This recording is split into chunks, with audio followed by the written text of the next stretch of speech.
Hey guys, so this one I want to share with you is a really fast tactic that I'm sure all of you are already implementing, but I want to make sure that for the newer investors that they do invest in this because this is really important when you're writing offers.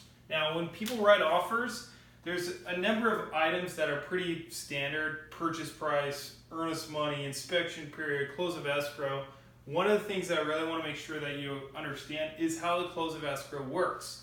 So there's usually a slot where you put in the date that you want to close, and what you never want to do is say 14 days from today, right? So let's just say, what I mean by that is today's, I don't know, January 1st. What I don't want to say is January 15th and write that. So what we're talking about once again is the close of escrow and how you put that on the contract, close of escrow. So what you want to do is write this. Rather than putting in a date, this is a big no. What you want to put in is this terminology.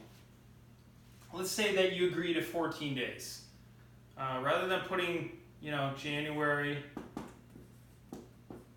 15th, what I want to see is 14 days from executed I can't spell. All right, contract.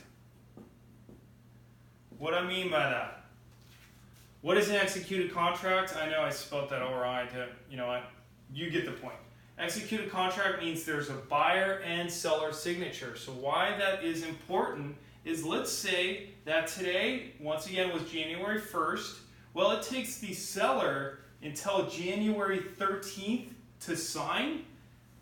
If it takes him to the 13th to sign, it's 14 days from executed contract. That means the timeline, the clock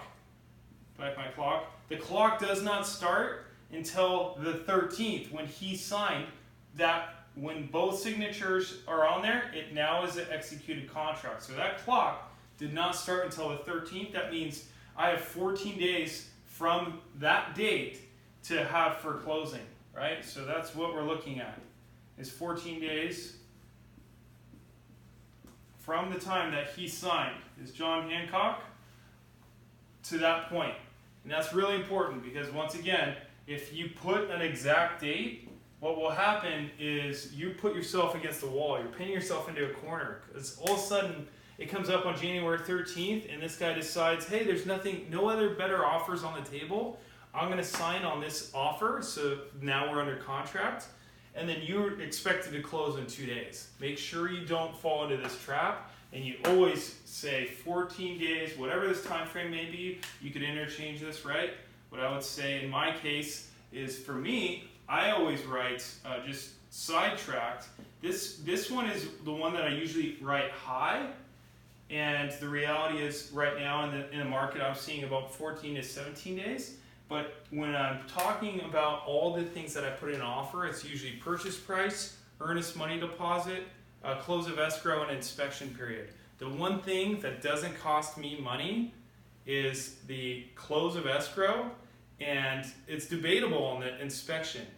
The reason why I start off high with this, the close of escrow date, is because I can negotiate this down and it doesn't cost me anything. What I don't want to do is be offering higher dollar amounts on these then that's costing me more money. So I could always get my offer better by saying, hey, no worries, I'm not going to bump my price, I'm not going to bump my earnest money deposit, but I will drop this down. Now my offer looks sexier, it looks more appealing, it looks like it's going to get accepted. Then from here, maybe I'll say I'll drop my inspection period, but I don't want to just go out the gate offering more money or higher earnest, because that costs me money. I could drop time frames, it doesn't cost me anything. And this, for sure, would be my first opportunity to negotiate. So anyway, make sure you write X days from executed contract. Fill in the X, do not write an exact date. Hopefully this helps.